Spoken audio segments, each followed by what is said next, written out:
자,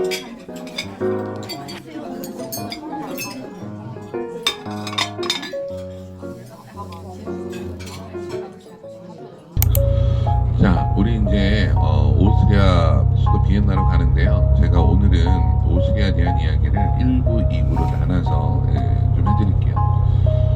뭐 저희 알고 있는 내용들이니까 그냥 머릿속에 있는 내용들을 손님들한테 쭉 말씀드리면 편하긴 한데 계속 듣고 있다 보면 힘들거든요. 그래서 적당히 해서 우리가 오전에 이제 버스 출발했으니까 버스 타시면서부터 주무시는 분 안 계시겠죠? 피곤하신 분들은 좀 쉬시고. 그래서 제가 지금은 이 오스트리아의 어떻게 보면 이제 건국사, 중세사, 근현대사 간단히 말씀을 드릴 거고, 저희가 휴게소에서 한번 쉬고 그리고 나서 이제 수도 비엔나로 이동할 때에는 우리 손님분들이 요즘 애들이 이제 많이 접하고 계시는 가문 합스부르크 왕조에 대한 이야기를 좀 한번 해드리도록 할게요. 말씀드렸지만 이 유럽 나라들 근대사는 거의 비슷해요. 그래서 이 내용만 이렇게 한 번 정도 들어보시면 앞으로 가시게 되는 헝가리, 체코, 근현대사의 역사가 2차 세계대전이 끝나고 나서 거의 비슷하다라고 하는 걸 선생님들이 이제 직감을 하실 수가 있어요. 자, 지금 와 계신 이 오스트리아, 그 영어식 국가명칭으로는 오스트리아라고 합니다. 이 오스트리아도 어찌됐든 2차 세계대전 끝나고 1955년도 EU 연합에 가입한 나라 중에 한 나라고요. 그래서 오스트리아를 상징하는 국가를 상징하는 알파벳 대문자 이니셜은 오스트리아라고 하는 국가 명칭의 앞에 대문자 알파벳 A를 쓰는 나라가 바로 오스트리아예요. 말씀드렸다시피 공화국이고, 하지만 이제 영어식 명칭으로는 오스트리아라고 하지만 880만 오스트리아 인구 98%가 게르만족이고 때문에 이네들이 사용하는 언어가 독일어라고 말씀드렸죠. 그래서 이 오스트리아라고 하는 국가 명칭을 독일어식으로 표현하면 좀 가리키는 소리를 내셔야 되는데 웨스터라이히라고 해요. 웨스터라이히. 바로 이 웨스터라이히라고 하는 국가 명칭이 독일어식 오스트리아 국가 명칭입니다.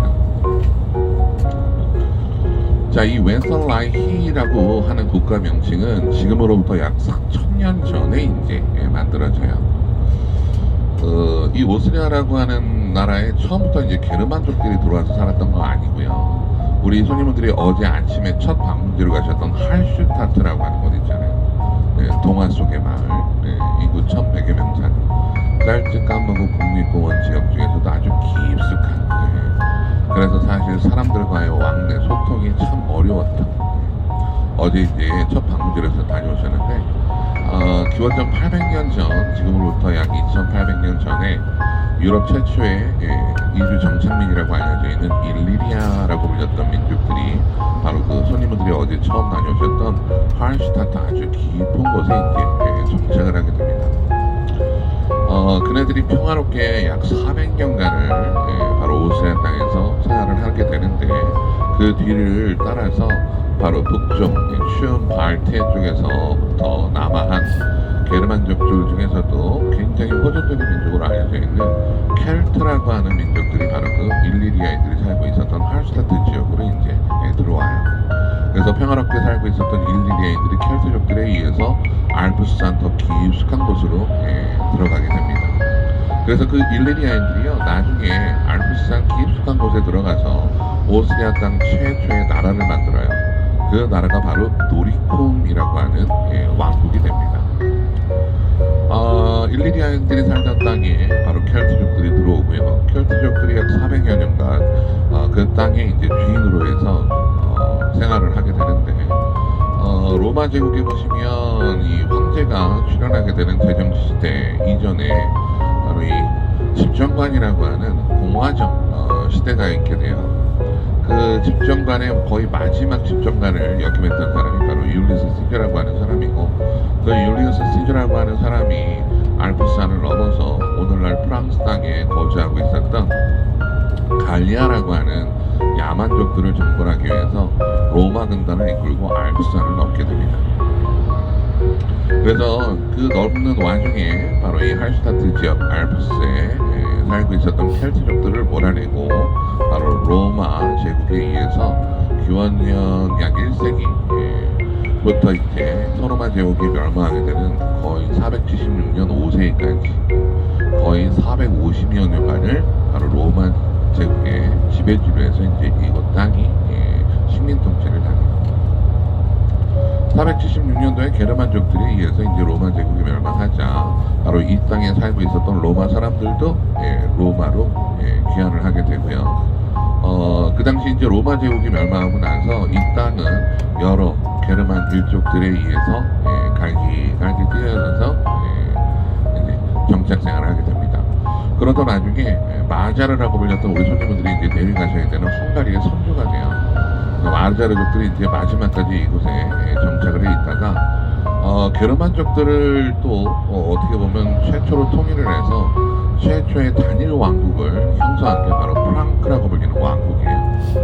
그 유럽의 학생들은 자기네 세계사 시간을 배울 때 유럽의 건국 시조라고 불리는 사람에 대한 이야기를 배웁니다. 우리 한국에서도 많이 들어보셨을 거예요. 혹시 샤를마뉴라고 하는 이름 들어보셨어요? 여기 유럽사에서는 이 사람 이름 뒤에다가 대표할 때 황제 제자를 써서 대제라고 이렇게 표기를 하거든요. 사실상 소로마 제국이 멸망하고 나서 이 유럽 전역의 로마 제국이 다스리고 있었던 땅들은 여러 민족들에 의해서 분산이 되게 됩니다. 다시금 분산됐던 그런 땅덩어리들을 최초로 게르만족들 중에 통일한 사람이 바로 샤를마뉴 대제예요.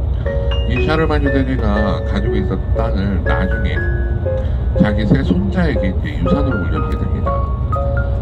똑같이 3분의 1, 3분의 1, 3분의 1씩 해서 큰 손자에게는 오늘날 갈리아 땅에 속해 있는 서프랑크 제국을 주게 되고요. 중프랑크 제국을 주게 되고 이 둘째 손자에게는 서프랑크 제국을 주게 됩니다. 막내 손자에게는 동프랑크 제국을 주게 되는데 바로 이 동프랑크, 중프랑크, 서프랑크가 오늘날 동프랑크가 독일이 되는 거고요. 중프랑크 지역이 오늘날 이탈리아가 돼요. 서프랑크 지역이 오늘날 프랑스가 됩니다. 그래서 이 3개국에 있는 학생들은 자기네 건국 역사를 배울 때 건국 시조를 한 사람으로 배워요. 불어로 발음하면 샤를마뉴라고 하는 이름이 되고 독일 사람들이 쓰는 독일어로 얘기하면 이 사람의 이름이 칼 대제가 돼요. 그리고 이탈리아어를 쓰는 이탈리아 학생들은 이 사람의 이름을 이탈리아어로 카를로스 대제라고 이렇게 얘기합니다. 자, 그래서 이 프랑크 왕국에 의해서 이곳 오스트리아 알프스 산간 지역, 유럽 거의 전역이 이제 또 통일이 돼요.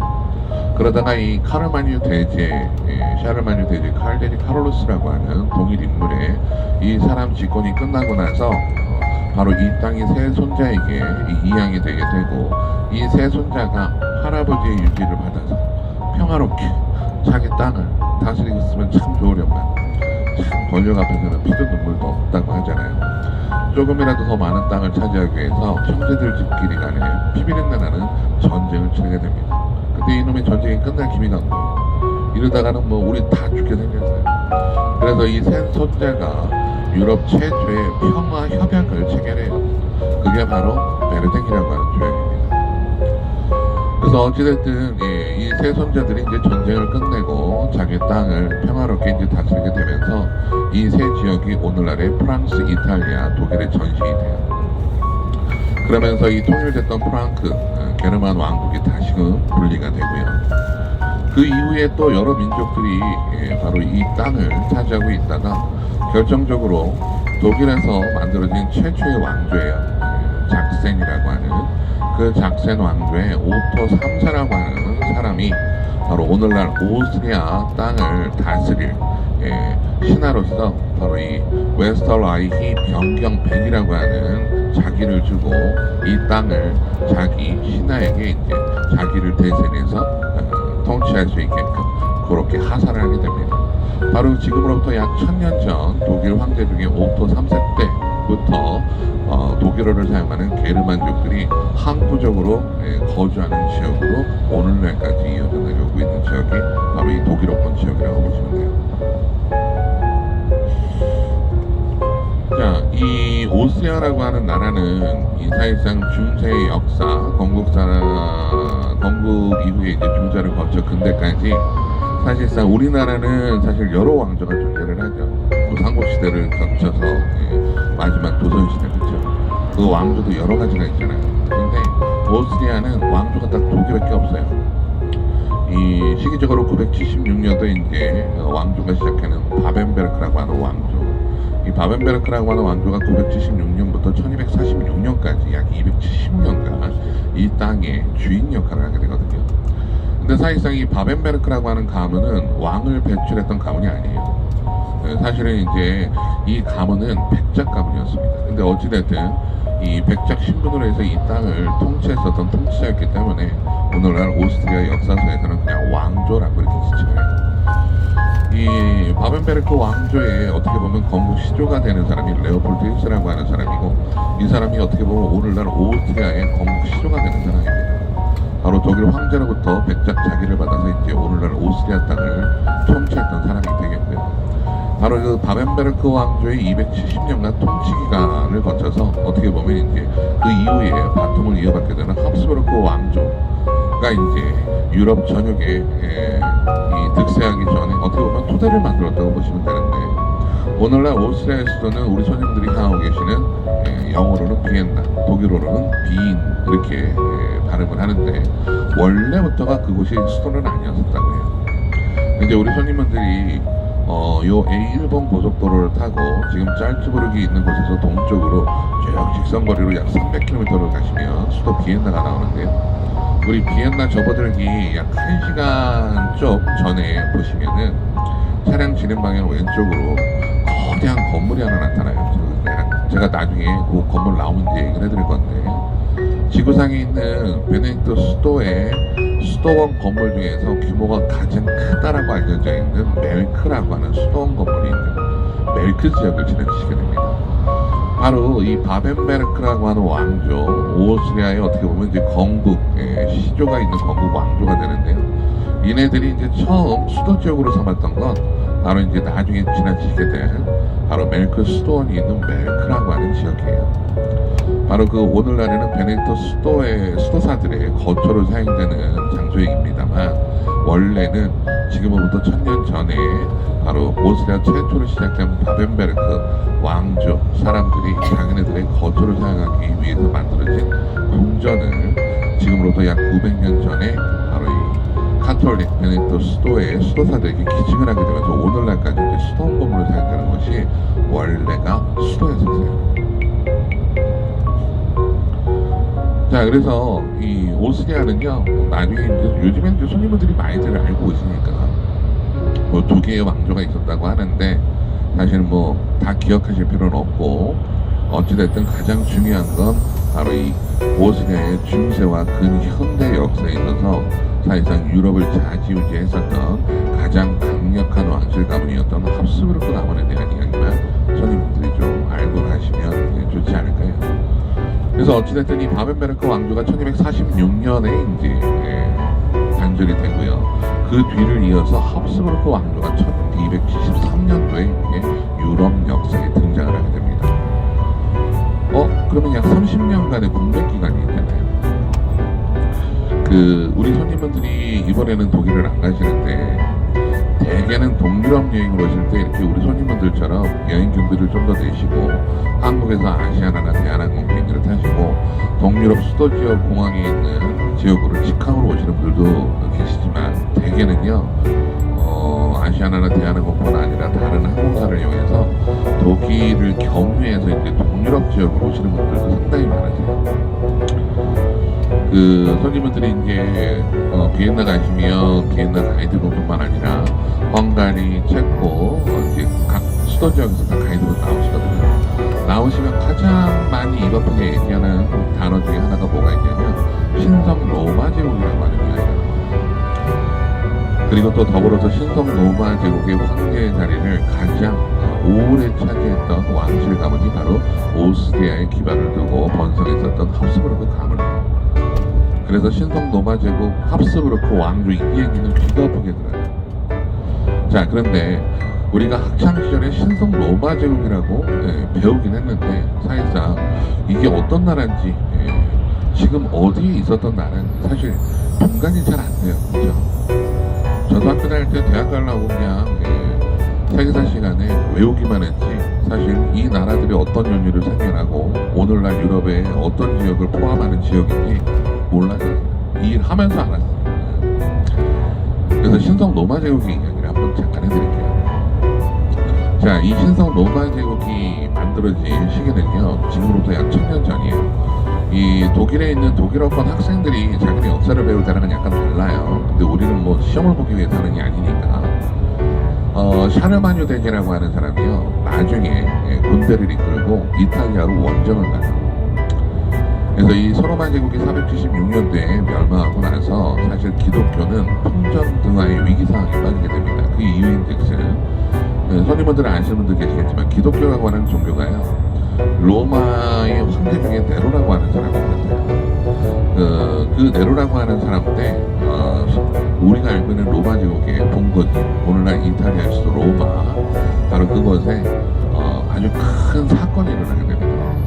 어떤 사건이 일어나게 되냐면 로마의 대화재라고 하는 사건이 일어나게 돼요. 그래서 일주일 밤낮을 로마가 큰 화염에 휩싸여서 많은 사람들이 목숨을 잃고 많은 사람들이 재산을 잃는 그런 재난이 일어나게 됩니다. 그 시기가 기원은 67년경이거든요. 자, 그 많은 사람들이 목숨을 잃고 많은 사람들이 재산을 잃고 그러다 보니까 그 로마 사람들이 누구로 원망하게 되냐면 바로 그 당시 황제였던 네로 황제로 자칫 잘못하게 되면 네로 황제의 어떻게 보면은 황제의 재임 기간이 끝날 수도 있는 위기 상황에 놓이게 됩니다. 그때 네로 황제가 로마 제국에서 세력을 넓히고 있었던 그 기독교인들에게 바로 그 로마의 대화재의 원인을 쉽게 하면 누명을 뒤집어 씌워요. 이게 어떤 연유로 그런 일이 생겨나게 되냐면 기독교라고 하는 종교의 근본 신앙, 근본 교리는 유일신 사상이에요. 그렇죠? 하지만 이 로마 제국 시대에 로마 황제가 있었을 때 로마 사람들은요 오늘날 인도라고 하는 나라와 똑같이 자기네가 믿고 싶은 신들을 마음껏 믿을 수 있었던 쉽게 얘기하면 종교의 자율권이 보장되어 있었던 만신사회를 구성하고 있었던 게 로마 시대예요. 그런데 이 율리스 시저 다음에 그의 양자이자 후계자였던 황제가 되기 전에 옥타비아누스 이 로마 제1대 황제가 되고 나서는 아우구스투스라고 불렸던 이 황제 때부터 황제가 죽기 전에 어떤 작업을 하게 되냐면 바로 우리가 한글을 떼고 어떻게 보면 세계사를 가장 처음 접하실 때 있는 인문학 서적이 뭘까요? 고대 그리스 신화예요. 그 그리스 신화에 보시면 신들이 사는 성스러운 산을 올림푸스 산이라고 얘기하고 그 올림푸스 산에 사는 12주신이 있어요. 그 신들 중에 신이 제우스고 그의 와이프가 헤라고 그 제우스와 헤라 사이에서 많은 아이들이 태어나게 되죠. 그래서 이 로마 제국 시대 때에는요 사실상 그 그리스 신화에 나오는 여러 신들을 자기네들이 믿고자 하는 그 신들을 주신으로 해서 바로 이 신으로 섬겼던 만신사회가 로마 시대였는데 기독교라고 하는 종교는 어떻게 보면 기원전 3년이죠. 예수 그리스도가 이제 베들레헴에서 태어나시고 기원은 30년경 예수 그리스도가 33살 되던 해에 바로 예루살렘에 있는 바로 유대인들에 의해서 결국은 인류를 대신해 십자가에 못 박히시는 십자가형을 받으시게 돼요. 돌아가시고 나서 부활하시기도 합니다만 어찌됐든 그 예수 그리스도에 의해서 그의 12제자들에 의해서 바로 이 예수 그리스도의 부활을 목도하고 바로 그 예수 그리스도의 말을 3대륙 전역에 이제 전파를 하게 되죠. 그러면서 기독교라고 하는 종교가 로마 사람들 입장에서 처음 봤을 때는 뭐 여러 종교 중에 하나니까 사실상 그때까지만 하더라도 그냥 서로 공생하는 관계였다고 해요. 그런데 말씀드렸다시피 로마 황제가 죽기 전에 신격화하는 작업을 하게 되고 그 황제가 죽고 나면 로마 제국의 가장 큰 국경일 중에 하나가 바로 그 황제가 돌아가신 날을 기념해서 큰 국가 제사가 개최가 되는데 어떻게 보면 기독교인들의 입장에서 보면 로마 황제는 뭐예요? 이교도인 거예요. 그렇죠? 그러다 보니까 그 로마 시민권을 갖고 있었던 로마 시민이라면 당연 그 국가행사에 참여를 해야 되는데 그 국가행사에 참여를 안 하는 거예요. 그러다 보니까 이제 서로 간에 반목이 생기게 되고 너희 신은 다 이교도야. 상대방의 신을 인정하지 않다 보니까 어떻게 돼요? 그 골이 더 깊어지게 되겠죠. 그 와중에 로마에 대화제가 일어나요. 그래서 이 네로 황제 때 바로 이 로마 시민들로부터 이 불신이 쌓이던 기독교인들이 이제 박해를 받기 시작을 합니다. 그 박해 시기가 무려 250년간 지속이 돼요. 그래서 어찌됐든 그 박해받던 기독교인들을 음지에서 양지로 하나의 공식 종교로 인정을 해준 사람이 누구냐? 우리가 학창절에 배우셨던 바로 밀라노 침략을 통해서 기독교인들을 해방시켜줬던 바로 콘스탄티누스 대제라고 불리는 로마 황제에 의해서 기독교인들이 자유를 찾게 됩니다. 그 해가 기원후 313년이에요. 자, 그래서 어찌됐든 이 기독교인들의 든든한 후원자 역할을 자처했던 로마 제국이 야만족이었던 바로 게르만족들에 의해서 기원후 476년도에 멸망을 해요. 그러다 보니 기독교 입장에서는 어떻게 해요? 또다시 로마 제국 때 250년간 기독교인들이 박해받았던 그 암울한 시기가 또 도래할지도 모른다라고 하는 심각한 위기감에 빠지게 됩니다. 그래서 이 시기적인 연대를 나눌 때 손님분들 보통 고대 시대, 중세, 근대, 현대라고 이렇게 나눈다고 했잖아요. 근데 사실상 유럽에 오시면 이제 중세에 대한 이야기를 많이 들으세요. 참고로 이제 고대 시대라고 하면 고대 그리스, 소로마 제국이 멸망하는 기원후 5세기 이전까지의 시대를 고대 시대라고 얘기를 하고요. 중세라고 하면 소로마 제국이 멸망하게 되는 5세기부터 뭐 학자들에 의하면 의견이 분분히 나뉘는데 이 이탈리아 북쪽 피렌체에서 태동하는 르네상스가 태동한 시기 혹은 크리스토퍼 콜럼버스가 유럽 사람들이 알지 못했던 신대륙을 발견했던 15세기 말 그래서 어찌됐든 5세기에서 15세기까지를 중세라고 하는데 그 중세를 또 반으로 나눠요. 그래서 5세기에서 10세기까지를 중세 정기를 하고 또 이 중세 정기를 기독교인들 입장에서 뭐라고 얘기하냐면 중세 암흑기라고 얘기합니다. 말 그대로 이 자신들의 든든한 후원자가 됐던 로마 제국이 멸망을 하고 또 다른 후원자 역할을 자처하는 바로 이 독일 태생의 오토 대제가 출현하기 이전 약 5세기에서 10세기까지 약 500년간의 시기를 기독교인들 입장에서 보면은 중세의 암흑기라고 이렇게 표현을 하는 거예요. 자, 그래서 이 샤르마뉴라고 하는 오늘날 어떻게 보면 이제 유럽의 건국의 시조라고 불리는 프랑크 왕국의 황제였던 이 사람이요. 기원후 800년경에 바로 그 대군을 이끌고 이탈리아로 원정을 가요. 그 당시 이탈리아에 가서 바로 이 풍전등화 상황에 놓여 있었던 바로 지구상의 가장 절대적인 권력자였죠. 바로 바티칸에 계시는 교황님. 그 교황님을 무등리도 괴롭히던 랑고바르드라고 하는 또 다른 게르만의 일족들을 이제 패퇴를 시키고요. 어떻게 보면 이제 바티칸 역사상 최초의 교황령이라고 하는 교황님의 땅을 기증을 하게 돼요. 그 땅이 바로 오늘날 이탈리아 수도 로마 북동쪽에 있는 라벤나라고 하는 지역입니다. 그러면서 그 당시 우르반 3세라고 하는 이 교황님이요, 바로 샤르마뉴 대제에게 거기에 걸맞는 타이틀을 하나 하사합니다. 그 타이틀이 바로 소로마 제국의 뒤를 잇는 진정한 황제다라고 하는 소로마 제국 황제의 관을 씌워주게 돼요. 하지만 이 프랑크 제국도 어떻게 보면 샤르마뉴가 죽고 나서 새 손자에 의해서 또다시 땅덩어리가 나눠지게 되죠.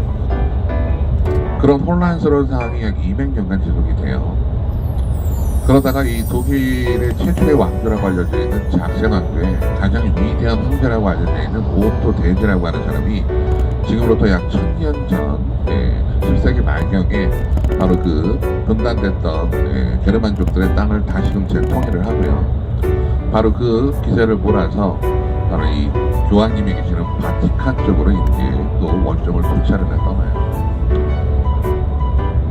그래서 이 교황님하고 이 독일 황제였던 오토 대제하고 어떻게 보면 이제 정치적인 이해관계 때문에 서로 협력을 하게 됩니다. 그래서 그 당시 교황님이요, 바로 독일 황제 오토 대제에게 아주 위대한 황제의 관을 씌워준 게 바로 신성 노만 제국 황제의 관이에요. 그래서 이 신성 노만 제국이라고 하는 오늘날에는 없어요. 하지만 지금으로부터 약 1000년 전에 바로 이 바티칸에 계셨던 교황님에 의해서 바로 독일 황제였던 오토 대제 때부터 시작된 나라가 바로 신성 노만 제국입니다. 그 독일에 이렇게 나중에 가보시면 독일에도 왕들이 많죠. 각 지역을 통치하는. 그런데 누구는 독일 왕이라고 그러고 누구는 신성 노만 제국 황제라고 해요. 사실상 이 신성 노만 제국 황제는 오토 대제 이후 때부터 약 200여 년간 독일에서 배출한 왕들이 이제 세습을 하게 되는데 1273년에 이제 합스부르크 가문의 건국 시절하고 관련되는 루돌프 1세가 그 신성 노만 제국 황제의 관을 쓰게 되면서 합스부르크 가문이 신성 노만 제국이 그 나폴레옹에 의해서 멸망하기 약 640년간 약 20명의 황제를 배출한 또 세습을 해나가 그 가문이 이제 합스부르크 가문이거든요.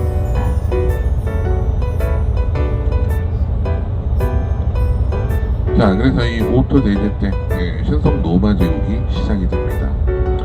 그 오토 대제 뒤를 이어 오토 2세, 오토 3세, 하이니 2세, 하이니 3세 그 작전왕조가 끝나고 독일에 어떻게 보면 이제 황제의 권한이 가장 강력했던 시대의 이제 왕조가 잘녀라고 하는 왕조인데 그 잘녀라고 하는 왕조 때 바로 이 하이니 4세라고 하는 사람들 이제 교황인가의 만찬이 생겨서 빚어진 에피소드가 카노사의 굴욕이라고 하는 사건이에요. 그래서 그 잘녀 왕조 그 뒤를 잇는 독일의 이제 거의 신성 노만 제국 황제를 배출한 마지막 가문이 바로 호헨슈타우펜이라고 하는 왕조고 그 왕조에서 배출한 독일 왕들 중에 마지막 신성 노만 제국 황제가 바로 손님분들이 이제 간혹 생사를 접하시다 보면 프리드리히 대제라고 불리는 사람이 있어요. 이 독일의 역사에 보시면 프리드리히라고 하는 이름을 쓰는 황제들이 꽤나 있거든요. 그래서 이제 다른 황제들과 좀 구분짓기 위해서 닉네임을 붙여줍니다. 그래서 이 호헨슈타우펜 왕국의 프리드리히는 별명이 뭐냐면 게르만족들이 귀골이 장대하고 머리 색깔이 굉장히 붉은색이에요. 그래서 이 사람이 이제 수염을 발치까지 아주 길게 기르고 다녔다고 하는데 나중에 3차 십자가 논쟁 때 이제 프랑스와 영국 왕과 함께 이제 이탈리아로 원정을 가거든요. 그 당시 이탈리아 사람들이 바로 이 독일 신성 노만 제국 황제였던 프리드리히 대제를 보고 뭐라고 불렀냐면 와 붉은 수염이 아주 발치까지 멋들어지게 길러져 있는 귀골이 장대한 황제다 그래서 붙인 별명이 붉은 수염왕이라고 하는 라틴어로해서 발바로스라고 불렸던 별칭을 갖고 있는 바로 프리드리히 대제. 그래서 그 사람을 끝으로 해서 이제 독일 왕들은 더 이상 신성 노만 제국 황제의 재간을 쓰지를 못합니다. 자, 이 신성 노만 제국의 왕위를 독일 왕들이 쭉 이어나가게 되는데요. 1246년도에 큰 사건이 일어나게 돼요. 어떤 사건이 일어나게 되냐면 손님분들이 중세 유럽에 대한 이야기를 들을 때 어떻게 보면 각 지역의 군주들이 그 지역을 통치하는 통치 개념으로 해서 봉건주의라고 하는 시스템을 채택을 해요. 그래서 학교 다닐 때도 봉건주의 많이 들어보셨을 거죠. 뭔지 얼핏 알 것도 같은데 머릿속에 확 와닿지는 않죠. 자, 봉건주의는 쉽게 생각하시면 돼요. 어떻게 쉽게? 땅을 매개로 해서 그 땅의 진정한 통치자였던 왕이요. 사실상 이 본인이 통치하는 그 통치 면적이 좁을 때는 상관이 없겠지만 예를 들어 제국을 이뤄서 통치 지역이 통치 면적이 광역화되게 되면 넓어지게 되면 사실상 한 사람의 황제가 그 드넓은 땅을 통치하는 게 그렇게 쉽지만은 않았다고 해요. 더군다나 황제의 권한이 아주 강성했을 때야 상관이 없겠지만 만약에 황제의 권력이 점차 세력에지를 맞게 되면 어떻게 돼요? 이 황제가 지내는 중심 지역에서부터 멀리 떨어져 있는 변방의 땅들이 알게 모르게 이민족들이 소실이 되게 돼요. 만약에 땅이 좁아진다 그러면 어떻게 돼요? 황제의 권력은 약해질 수밖에 없는 거고 그러면 그 왕조가 단절이 되겠죠. 그래서 중세의 신성 노마 제국 황제들은요 그러한 패단을 막기 위해서 어떤 시스템을 이용하느냐? 바로 봉건제도를 이용하게 됩니다. 먼 곳에 있는 변방의 땅들을요, 그 나라를 건국시키는 데 있어서 큰 공헌을 한 이 개국공신들에게 조금씩 떼어줘요. 그러면서 쉽게 얘기하면 이제 귀족 자기를 줍니다. 많이 들어보셨을 거예요. 공작, 백작, 자작, 후작, 남작, 이러한 것들이 바로 그 나라를 건국시키는 데 있어서 큰 공헌을 한 그 공헌도에 따라서 백작, 공작, 자작, 후작, 남작 이런 식으로 해서 자기를 주는 거예요. 그리고 그 황제가 거주하고 있었던 중심 지역에서 더 멀리 떨어져 있는 변방의 지역들을 조금씩 떼어다가 그 귀족들에게 이제 하사하게 되죠. 명목적으로는 그 변방의 땅도 황제의 땅이에요.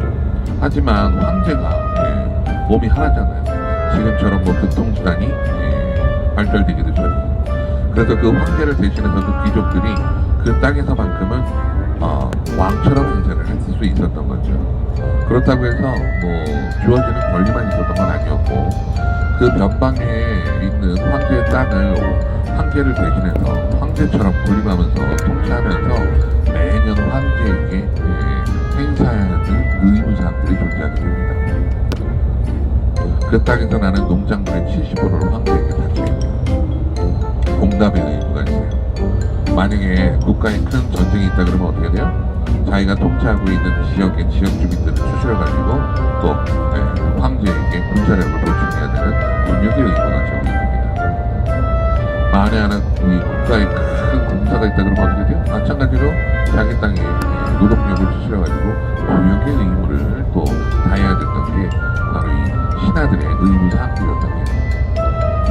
이 신성 로마 제국 독일 황제들의 권한이 이제 점차 세력의 길을 맞으면서 바로 그 밑에 있었던 신하들의 권위와 거의 비등비등해지는 그런 시기가 도래를 해요. 그 시기가 이제 1246년이에요. 그러다 보니까 그 황제 밑에 있었던 세력에 관했던 신하들이 어떤 생각을 가져요? 가져서는 안 되는 생각을 갖는 거죠. 굳이 황제가 있을 필요가 있을까? 우리랑 세를 비교해봐도 비슷비슷한데 황제라고 우리가 맨날 부담을 줘서 걷어들이는 농작물의 70%를 걷어다 맞춰야 되고, 군사력도 제공해줘야 되고 노동력도 제공해줘야 되고, 이런 생각들이 이제 깊어지다 보니까 바로 그 황제 밑에 있었던 황제를 모셔야 되는 신분의 신하들이요, 바로 계략을 통해서 바로 이 신성 로마 제국의 황제를 암살하는 사건이 발생을 하게 됩니다. 그러면서 1273년도 합스부르크 가문에서 신성 로마 제국 황제가 배출하기 전까지 30년간 이 독일의 왕위와 신성 로마 제국 황제의 자리가 공석으로 비어 있었던 굉장히 혼란스러운 시대가 도래합니다. 이런 시대를 독일 학생들은 뭐라고 배우냐면 대공의 시대라고 배워요. 우리나라로 치면 뭐 고려 말기 무신 정변을 통해서 뭐 왕이 있지만 왕은 꼭도 가시고, 그렇죠? 명분 때문에 무신들이 왕을 폐위시키고 왕은 못하게 되는 거죠. 그러한 비슷한 이 신성 로마 제국의 굉장히 혼란스러운 시대상이 30년간 지속이 되게 됩니다. 그런데 사실상 국가에 큰 전쟁이 있거나 하게 되면 아무래도 황제가 없다 보니까 구심점이 없잖아요. 그러다 보니까 이제 많은 여러 어려움들이 발생을 하게 됩니다. 그래서 그 황제를 암살했었던 그 황제 밑에 있었던 신하들, 제후들이요, 야, 이래서는 안 되겠다. 그래도 어찌됐든 간에 우리를 대표할 수 있는 황제를 앉혀야 되긴 하겠는데, 만에 하나 또다시 강력한 황제가 출연을 하게 된다라고 하면 어떻게 돼요? 그 이전에 우리들이 행사해야 됐던 의무사항들이 또다시 생긴 거 아니에요? 그래서 그 제후들이 어떤 계략을 내게 되냐면, 자, 황제를 뽑대 자기네들이 꼭두각시처럼 이렇게 앉혀놓고 자기네 입맛대로 조정할 수 있는, 자기네들 제후들의 가장 권한이 미비한 그 사람을 황제의 자리에 앉히자, 이렇게 이야기가 펼치게 돼요. 그래서 선출된 사람이 누구냐면 바로 이 합스부르크 왕조의 건국 시절이라고 알려져 있는 루돌프 1세라고 하는 사람입니다. 이 사람이 이제 신성 노마제국 황제의 1273년도에 등극을 합니다. 그러면서 합스부르크라고 하는 가문이 유럽 역사서에 등장을 해요. 그래서 이 합스부르크 왕조의 건국 연도는 대공인 시대의 종식을 짓게 되는 1273년도고 건국 시전은 루돌프 1세라고 하는 사람입니다. 사실상 이 합스부르크라고 하는 가문은요, 오늘날 우리 손님분들이 와 계신 오스트리아의 기반을 두고 있었던 가문이 아니에요.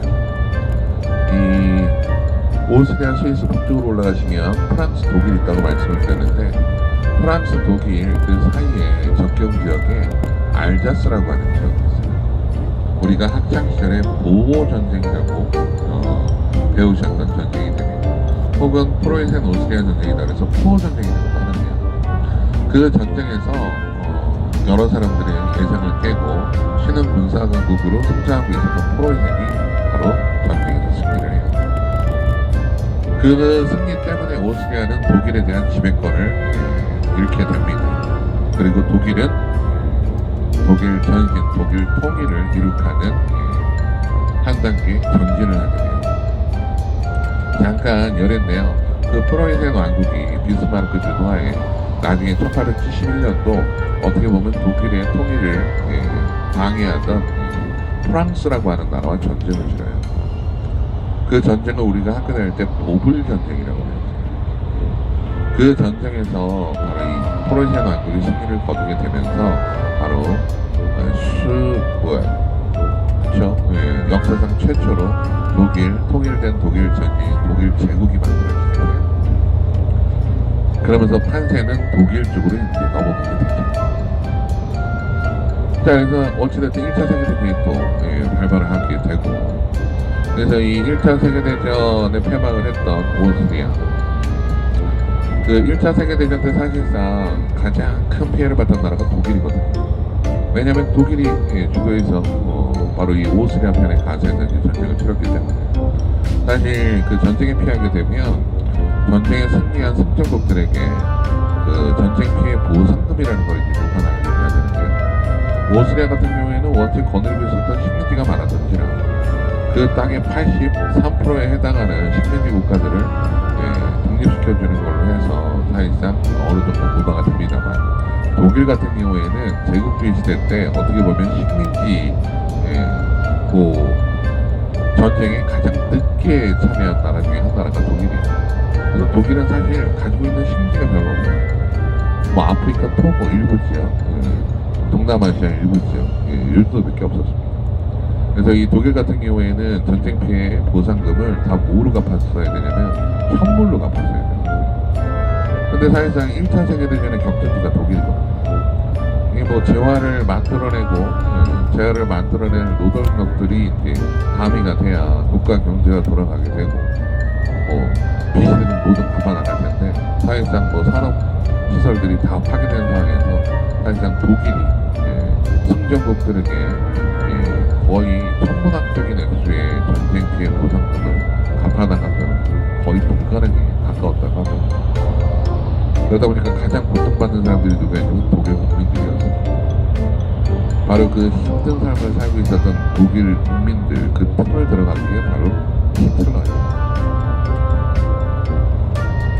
1923년도 히틀러가 이제 독일에 만들어진 최초의 민주공화국이었던 바이마르 공화국을 전복시키려다가 실패를 합니다. 나중에는 이제 나치당에 전신이 되는 독일 사회주의 노동당 당수의 눈에 들어서 거의 운동 선정가로 해서 이제 운병가로 해가지고 영입이 되죠. 나중에는 이제 당수까지 돼요. 1934년도에 독일 최초의 이제 민선 대통령 선거가 이루어져요. 그 당시 독일 측 1차 세계대전의 전쟁 영웅이었던 힌덴부르크라고 하는 장군과 이제 경쟁을 벌이는데, 안타깝게도 이제 그 대통령 선거에서 낙방을 하게 됩니다. 그래서 그 당시 이제 어떻게 보면 독일 최초의 민선 대통령으로 해서 힌덴부르크 대통령이 이제 당선이 됐지만, 그 유럽의 정치 형태를 보시면 우리나라는 좀 달라요. 우리나라는 그 행정 최고수반은 대통령이시죠. 그런데 유럽 같은 경우에는 대통령은 사실상 얼굴마다 격 정도밖에 안 돼요. 가지고 있는 권한도 뭐 국군 통수권, 국회 해상권 이 정도고 실질적인 행정수반은 누가 아니면 수상이나 총리가 하게 됩니다. 그런데 그 수상이나 총리는 누가 임명하게 되냐면 국회의원 선거를 통해서 다수당을 차지하는 그 다수당의 대표가 대통령에게 이제 연정을 해가지고서는 이제 위임을 받게 되거든요. 그래서 그 당시 히틀러가 이끌고 있었던 사회주의 노동당이 바로 국회의원 선거에서 다수당으로 이제 차지해요. 그래서 그 당시 이제 힌덴부르크 대통령이 연정을 하기 위해서 바로 그 다수당이었던 사회주의 노동당에 당수였던 히틀러를 수상으로 이제 임명을 했죠. 그러다 나중에 고령의 대통령이었던 힌덴부르크 대통령이 대통령 취임 1년 만에 사망을 해요. 그래서 그 자녀이기 동안 누가 그 대통령직을 수행하게 되냐면 히틀러가 수행하게 됩니다. 그러면서 히틀러가 바로 이 독일 국민을 통해서 재신임 투표를 다시 해요. 그러면서 이 독일 국민의 절대적인 지지를 받아서 역사상 유례없는 총통이라고 하는 직책을 차지하게 됩니다. 그러니까 한 사람이 대통령과 총리를 같이 하는, 그것도 죽을 때까지. 그러면서 2차 세계대전에 사고방이 났나요? 2차 세계대전이 1939년도 그 히틀러와 그 다음에 이제 그 오늘날 러시아죠. 구소련의 스탈린, 이 서방 유럽 나라들 모르게 이 독일의 히틀러와 구소련의 스탈린이 바로 그 사이에 끼어 있었던 발트에 속해 있었던 폴란드라고 하는 나라가 있어요. 그 폴란드라고 하는 나라를 반씩 양분해서 무력으로 점령을 한 겁니다. 그러면서 서방 유럽 나라들 미국 모르게 독소 불가침 조약이라고 하는 비밀 협약을 맺어요. 이게 무슨 얘기냐면 서로 간에 아군이 되지는 못할 적 전쟁이 일어났을 때 뒤통수에다 대고 촛불이 겨누지 말자는 얘기예요. 그러한 조건으로 해서 그 사이에 끼어 있었던 폴란드라고 하는 나라를 무력으로 점령해서 양분해서 찢어갔습니다. 근데 나중에 이 사건이 서유럽 나라들에게 알려져요. 그래서 이 폴란드라고 하는 나라는 발트에 있는데 발트의 서쪽으로 가시면 북해 나오고 북해 나오면 프랑스, 영국 나와요. 거기에 심각한 위기감을 가진 영국, 프랑스, 서유럽 나라들이 바로 독일을 대상으로 해서 일으킨 전쟁이 2차 세계대전이에요. 그런데 히틀러가 2차 세계대전을 1939년 독소 불가침 조약이 이제 밝혀지면서 일어나기 전에 그 전쟁을 준비하던 예비 단계가 있어요. 바로 1938년 2차 세계대전이 일어나기 1년 전에 바로 1866년까지 한 나라였던 오스트리아라고 하는 나라를 무력으로 점령하면서 독일의 영토를 귀속을 시켜요. 그 외에 말씀드렸잖아요. 사운드 오브 뮤직의 영화에 보시면 태양장교 폰트랩 대령, 이 가족들이 합창 대회에 나갔다가 시상식에 있는 그 순간을 타서 야함을 좀 타서 이제 자유의 몸으로 미국으로 망명하는 그런 장면이 나온다고 말씀드렸는데, 그러한 시대적인 그 배경이 왜 생기게 되냐면 2차 세계대전 전반까지만 하더라도 사실상 거의 압도적인 독일군 측의 승리로 해서 2차 세계대전이 끝날 것처럼 보였어요. 자, 그러다가 1차 세계대전을 끝으로 해서 더 이상 유럽 전쟁에 참전하지 않겠다라고 하는 미군이 바로 2차 세계대전에 참전을 합니다. 그러면서 전세가 바뀌어요. 전쟁터에 그 독일 병정들을 이렇게 지휘할 그 군 지휘관들이 모자라지다 보니까 같은 독일어를 사용하는 오스트리아의 퇴역 장교들에게 바로 이 독일 히틀러의 나치 부대가 징집 명령서를 발송을 하게 됩니다. 오스트리아 퇴역 군인들 입장에서는 자기 나라 전쟁도 아니고 그렇죠. 무력으로 지금 합병이 된 상태인데 그렇죠. 뭐 자기 죽음 마냥 목숨을 바쳐서 이렇게 전쟁에 임하고 싶어 했을까요? 많은 사람들이 전쟁을 피합니다. 그래서 망명을 가든 바로 그런 시대적인 배경을 갖고 만들어진 영화가 사운드 오브 뮤직이에요. 그래서 이 독일이라고 하는 나라가 1938년도에 오스트리아를 무력으로 합병을 하고요. 그리고 같은 해 바로 이 군수물자를 조달받을 전초기지 역할을 쌓기 위해서 바로 체코슬로바키아라고 하는 나라의 수데텐 지역을 무력으로 합병을 합니다. 그리고 1939년도에 폴란드를 구소련과 양굴에서 찢어갔죠. 그러면서 시작된 게 2차 세계대전입니다. 그래서 이 오스트리아라고 하는 나라도 1차 세계대전 때 패전국으로 몰락을 합니다만 2차 세계대전 때에도 힘이 없었기 때문에 독일에 귀속이 되고 어쩔 수 없이 독일의 편에서도 2차 세계대전을 치러요. 손님들이 다 아시는 것처럼 2차 세계대전 6년 했어요. 1945년도에 이제 2차 세계대전이 독일의 항복으로 해서 히틀러의 자살을 통해서 이제 끝이 나죠. 그래서 이 오스트리아라고 하는 나라도 2차 세계대전 끝나고 바로 2차 세계대전에서 승리한 승전 4개국의 식민군을 통치를 받는 그런 역사를 가졌던 나라가 오스트리아예요.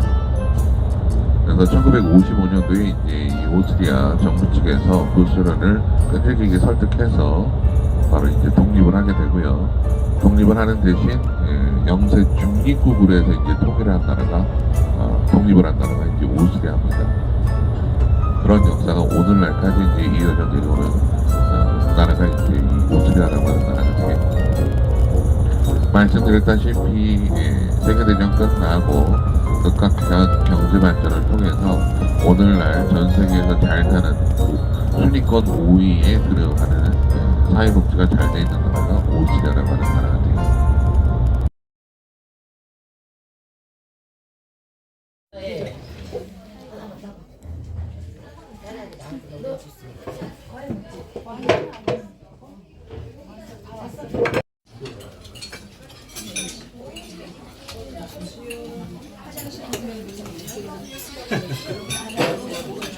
내일 아침에 보실 키스를 그렸던 구스타프 크림트가 소속되어 있던 분리학파의 갤러리죠. 오른쪽에.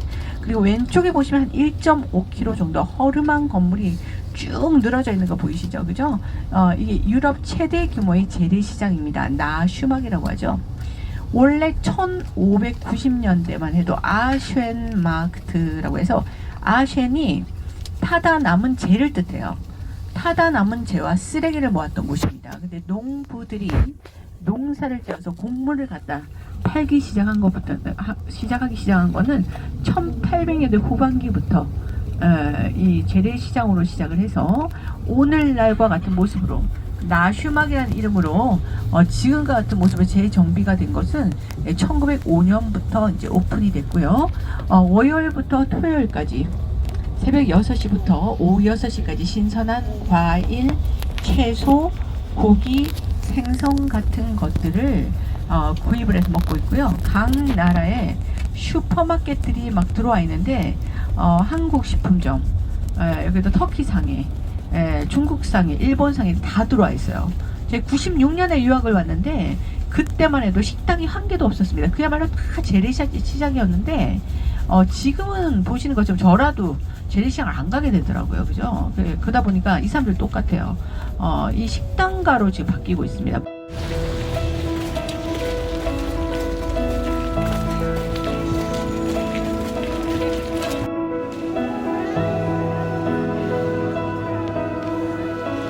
쏟아지듯 검은 하늘에 같은 자를 맴돌아 너의 기억이 발밑으로 떠오르고 서로 다른 꿈을 꿨지만 여전히 들려오던 멜로디 너는 나에게 거친 파도를 일으켜 어두운 날을 비추듯 아득한 밤하늘 저편을 가득 채우네 잡힐 듯 저 멀리 가장 빛나는 어둠 속에 별과 은하수에 너 몰래 유럽의 3대 오페라하우스 하면 밀라노에 있는 스칼라 극장, 파리에 있는 오페라하우스, 지금 오른쪽에 보시는 비엔나의 오페라하우스가 유럽의 3대 오페라하우스입니다. 자연사 박물관, 휘경, 광물, 동물의 뼈 같은 것들을 박제해서 아이들의 자연 학습장으로 쓰고 있습니다.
근데 지금 우리 차가 안 막혀서 아마 여기 통과하시면 휴게소까지는 1시간만 더 가시면 될 것 같아요.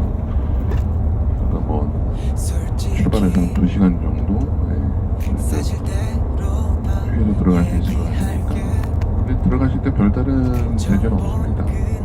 되게 보면 이제 유유연합 나라들이 사실 국경은 있지만 사실 국경이 거의 유명무실한 거랑 다름없거든요. 이제 대신에 예외가 있습니다. 뭐냐?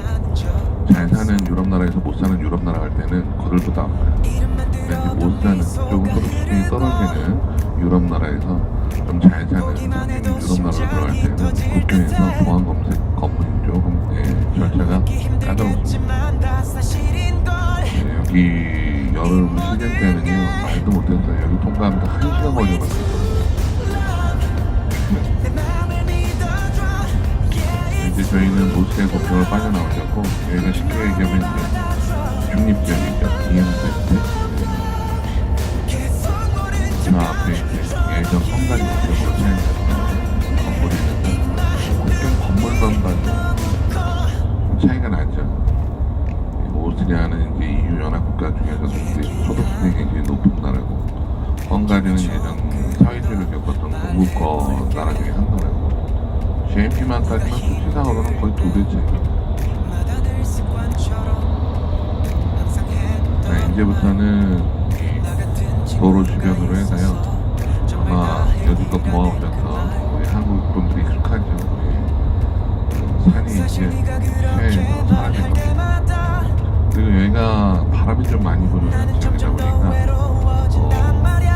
곳곳에 이제 대형 선풍기 바람의 힘을 이용해서 전력을 만드는 풍력 발전기들이 좀 많이 보이죠. 오스트리아라고 하는 나라가 유럽 나라를 비해서 이제 전기차 주민이 사용하는 전기차비 연령이 높은 나라 중에 한 나라거든요. 오스트리아만 그런 게 아니고 전 유럽 나라들이 다 앞으로 다가올 여러 개의 자연스레 인간들의 수리를 위해서 저희 공장에서 뽑아져 나오는 그 오염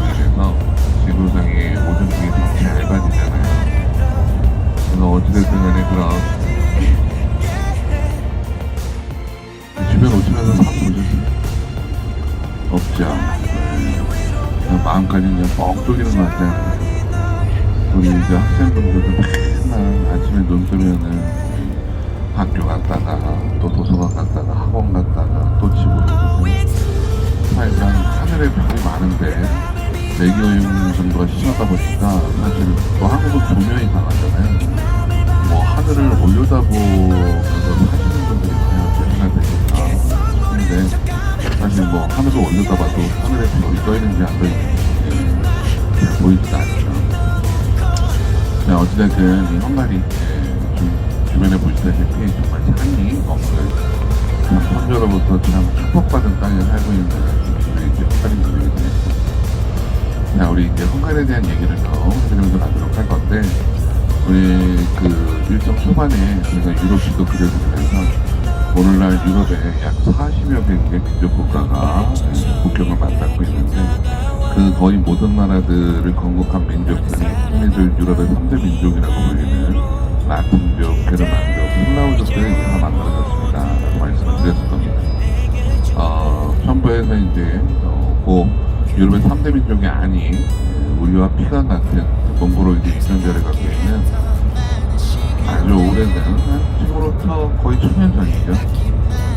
우랄 알타이 산맥에 살고 있었던 중앙아시아 유목민족들이 또 유럽에 들어와서 유럽의 3대 민족들과 함께 또 나라를 만들고 오늘날까지 연맥을 유지하고 있는 나라가 세 나라가 있다고 말씀드렸는데, 지금 완전히 헝가리라고 하는 나라가 이제 그 중에 한 나라가 되겠습니다. 뭐 헝가리에 대한 간단한 국가 개혁부터 설명드리면, 이 헝가리라고 하는 이 나라의 국가 명칭을 봐도 이 나라의 주 민족이 누군지 손님들이 굉장히 가능하신데, 자, 이 헝가리라고 하는 나라의 공식 국가 명칭은 헝가리 공화국입니다. 뭐 우리 버스에는 그런 분은 안 계실 거예요. 근데 이제 가령 연세가 이제 좀 한 80세 이상 되신 분들은 아직까지도 헝가리가 공산주의 국가인지 알고 상당히 많습니다. 공산주의는 참 오래 겪었죠. 이 나라도 동권 나라들이 되게 그렇습니다. 이 동권 나라들이 이제 그 현대사에 대해서 잠깐 말씀드렸지만 1945년을 기점으로 해서 1989년도까지 동권 나라들은 다 공산주의를 표방하는 공산국가를 이제 경고하게 됩니다. 지금 완전히 헝가리도 마찬가지고. 그래서 이제 오늘날 헝가리는 1989년도 이후에 체제 변환이 돼서요. 바로 오늘날 우리나라 같은 민주공화국으로 오늘날까지 이어져 내려오고 있는 나라가 헝가리예요. 근데 이 헝가리라고 하는 나라의 국가 명칭을 보시면 유럽 3대 민족이 쓰는 3대 언어로 이 나라 국민들이 이제 공용어를 쓰는 게 아니고요. 우리나라와 어족이 같은 우랄 알타이 어족의 이 언어를 쓰는 나라가 헝가리입니다. 그래서 이 헝가리 두 단어의 합성어예요. 이 나라 사람들이 쓰는 언어를 마자르어라고 얘기합니다. 그래서 이 훈이라고 하는 단어와 가리라고 하는 이 단어가 합쳐져서 만든 국가 명칭이 헝가리예요. 그래서 말 그대로 훈족, 우리 어디서 많이 들어보지 않았어요? 훈족? 그 코로나 있던 와중에 학교에 이제 정식으로 정설로 받아들여졌어요. 이게 사실은 훈족이 tekno적인 후회다, 아니다, 기다, 맞다. 참 학교에 따라서 이제 여러 사람들의 이제 설왕설래가 됐는데, 지금은 기업의 인생이 바로 이 중국의 한나라 때 북방에 살았던 오랑캐를 이제 흉노라고 부르는데요. 그 흉노족들이 나중에 이제 한나라의 이제 부제라고 하는 황제가 있었는데, 그 한부제의 군사력이 쫓겼었고요. 바로 오늘날 유럽 지역까지 이동을 하게 되거든요. 정말 신기루처럼 사라지겠네요. 그 혼족의 후예를 해서 여러 민족들이 바로 유럽 땅에 이제 뿌리를 내리고 살게 되는데, 그 중에 한 민족이 이제 혼족이라고 알려져 있습니다. 그래서 이제 학교에서는 흉노족의 그 후예가 혼족이네 아니해가지고 학교에서 좀 설왕설래가 많았는데, 코로나에서 완전히 이제 정설로 받아들여요. 그래서 말 그대로 훈이라고 불리는 이 단어는 혼족을 뜻합니다. 가리라고 하는 이 단어는 마자로어로 땅이라는 뜻이에요. 그래서 말 그대로 헝가리, 혼족의 땅이라는 의미를 갖고 있는 국가 명칭입니다. 사고 납니다. 이야, 이러면 이거 이러면요 아마 거의 한 10여 킬로 이상 정체가 돼요. 우리나라랑은 좀 다르게 도로상에 사고가 나잖아요. 유럽은 처리 속도가 늦어요. 그럴 수밖에 없는 게 고속도로가 굉장히 길어요. 그 고속도로 중간중간에 사람들이 살고 있는 거주지가 있다라고 하면 뭐 우리나라처럼 레카차가 빨리 들어와서 처리를 하겠지만 그러지는 않아요. 그리고 또 이 사고를 수습하는 방법을 보면 우리나라는 어찌됐든 이 차량 소통을 원활히 하기 위해서 사고 차량을 빨리 옆 갓길로 빼잖아요. 여긴 그러질 않아요. 2차 사고를 방지하기 위해서 그 사고 처리가 완전히 처리가 되지 않으면 차선을 아예 열지를 않아요. 아유, 이런 거 보면 그 생각하면 안 되는데 우리 선생이 아니면 얼마나 다행이죠. 사고 난지 얼마 안 됐나? 전화 안 받겠네. 자, 그래서 이 헝가리라고 하는 나라 국가명칭 바로 훈종의 땅이라고 하는 의미를 갖고 있는 나라가 헝가리예요. 왜 우리나라 분들이 자국민들끼리 이제 우리나라 대한민국을 얘기할 때 굳이 같은 한국어를 쓰는 사람들끼리 우리나라를 코리아라고는 안 하잖아요. 그렇죠? 대한민국, 한국이라고 이렇게 얘기하죠. 근데 가령인데 요즘에 우리나라에도 한류 때문에 외국 강연 좀 많이 오죠. 그래서 이제 혹시라도 손님들이 외국 여행 가셔가지고 또 이 외국 사람들 만나면 당신들 어디서 왔습니까? 이렇게 호구조사에 타면서 이제 말고를 드시잖아요.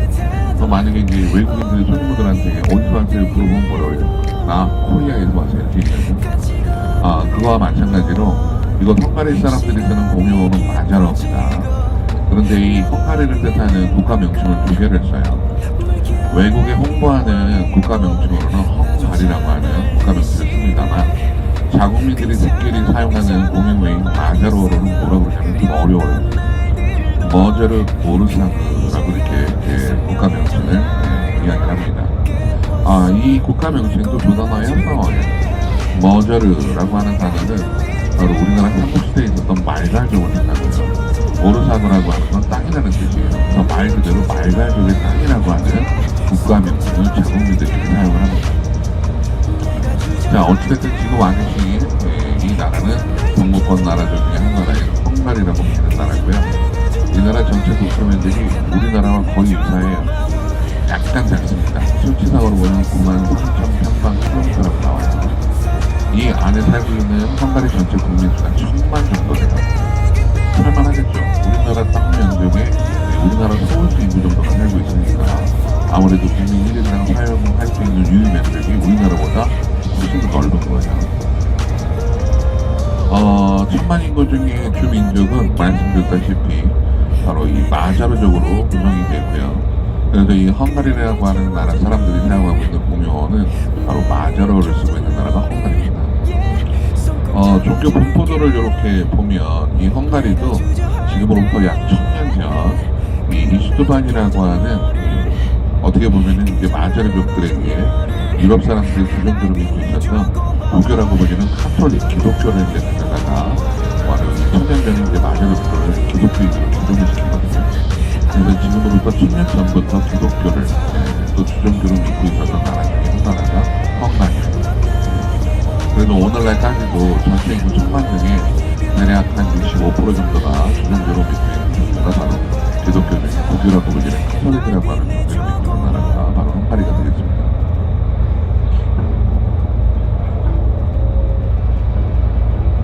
자, 이 헝가리라고 하는 나라 지도를 구글상에 이렇게 펼쳐보시면 주변에 7개의 다른 유럽 나라들과 국경을 맞닿고 있어요. 서쪽으로 보시면 이제 슬로베니아가 있고요. 서북쪽으로 보시면 이제 우리 손님들이 다녀오셨던 오스트리아라고 하는 나라가 있습니다. 그리고 이제 북동쪽으로 보시면 슬로바키아라고 하는 나라가 있고, 그리고 우크라이나라고 하는 나라가 또 국경을 맞닿고 있어요. 동쪽으로 보시면 루마니아라고 하는 나라가 국경을 맞닿고 있고요. 남쪽으로 보시면 발칸 국가들 중에 세르비아, 크로아티아 이렇게 두 나라와 국경을 맞닿고 있습니다. 그래서 주변에 7개 유럽 나라들과 국경선이 접해있는 나라가 헝가리가 되겠고요. 때문에 이 헝가리도 다른 중도 유럽 나라들과 마찬가지로 주변 어디를 둘러봐도 바다를 볼 수 없는 나라가 바로 이 헝가리가 되겠습니다. 말씀드렸다시피 우리나라 국토면적과 거의 유사하지만 전체 국토면적의 3분의 2, 60%에 해당하는 면적이 산이 없는 평야지역으로 이루어져 있어요. 그래서 사실 이 헝가리의 선조들이 이 땅에 약 1200여 년 전에 들어왔을 때부터 이 헝가리라고 하는 나라는 중세 때부터 오늘날까지도 유럽의 프랑스, 스페인, 이탈리아와 더불어서 또 많은 농업 생산물들을 생산해서 또 부국 강병을 이뤘던 나라 중에 한 나라가 바로 헝가리라고 하는 나라 같아요.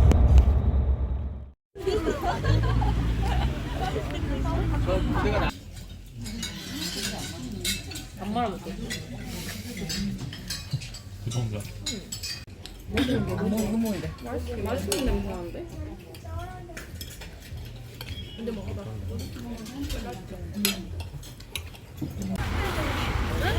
아니 지금 가해도 돼. 얼른 찍어. 얼른 해. 찍어. 찍어 왜 지금? 이 10분까지. 3분 남았어. 어이, 찍어도 돼?